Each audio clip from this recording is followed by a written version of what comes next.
All right, I'm going to walk you through the box project. The way we start is to draw a rectangle. Sure what happened there. Draw a rectangle. We want it to be 3.3 inches wide and 2 inches tall.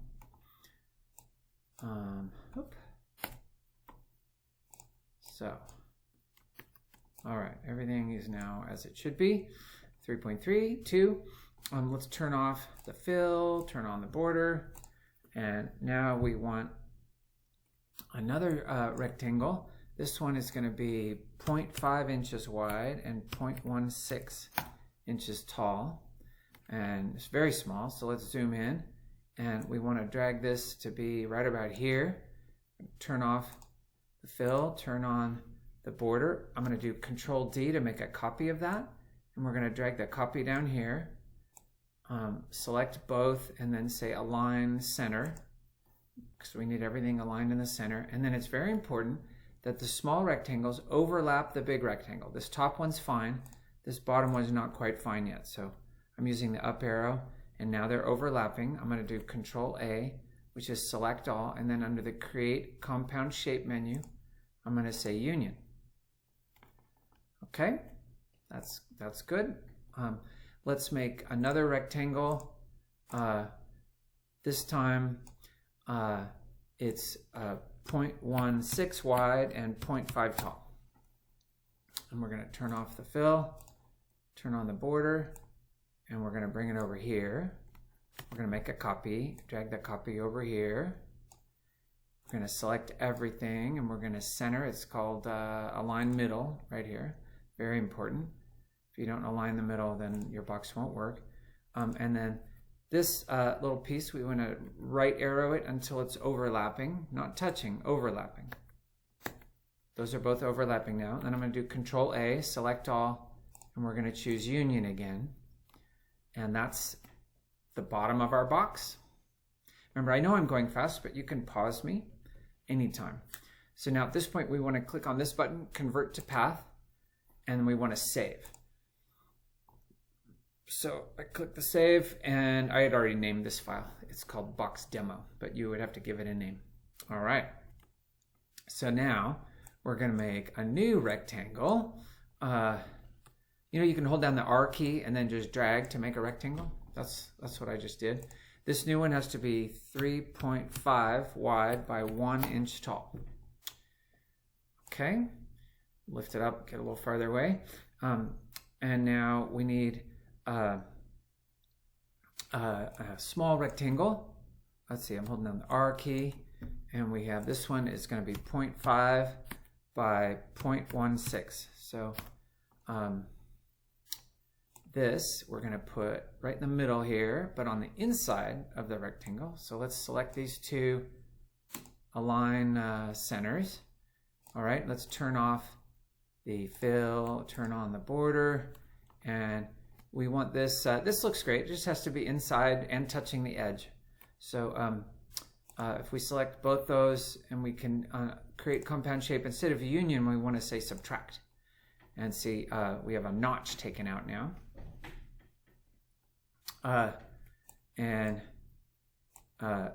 Down the line, what's going to happen is, see, this will be the side of the box.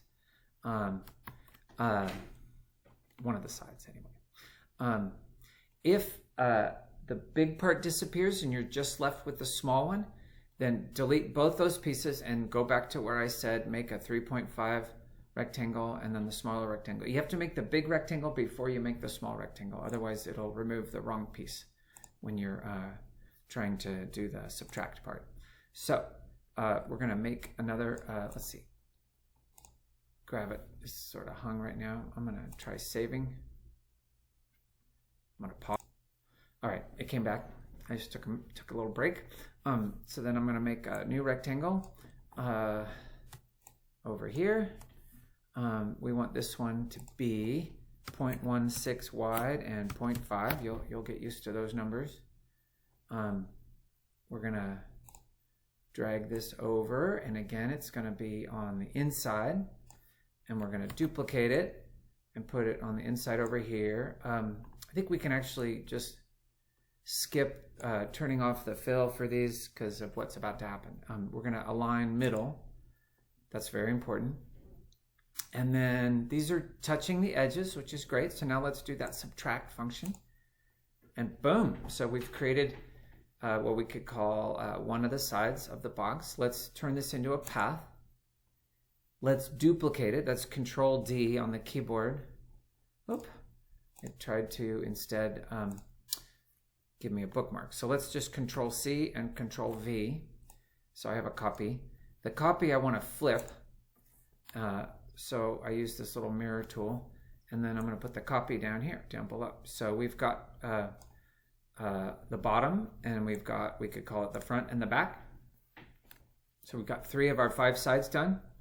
I would save it so you don't lose your work. Now let's make another rectangle. This time we want it to be 1 inch wide, 2 inches tall. That's how tall the box is. See, I'm just confirming. And then we make another small rectangle. This one will be, you guessed it, 0.16 by 0.5. And we're going to drag it over, put it right here. We want to center it vertically. That's align middle. And then we're going to do subtract. All right. I'm going to save again. Let's draw another rectangle. Holding down the R key. And this one, we want it to be 0.5 wide and 0.16 tall. With luck, that's the last time we enter that number.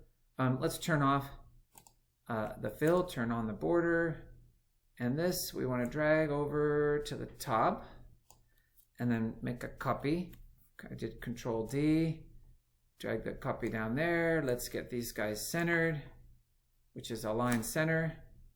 All right, and then it's important that these little squares overlap the big squares. They can't just be touching, they have to be overlapping like that and like this one. And this time we do the union instead of subtract. All right, so guess what? Turn that into a path, duplicate it. Oh, for some reason, sometimes my Control D is now opening a menu. On the copy, I did Control C, Control V. That's copy and paste.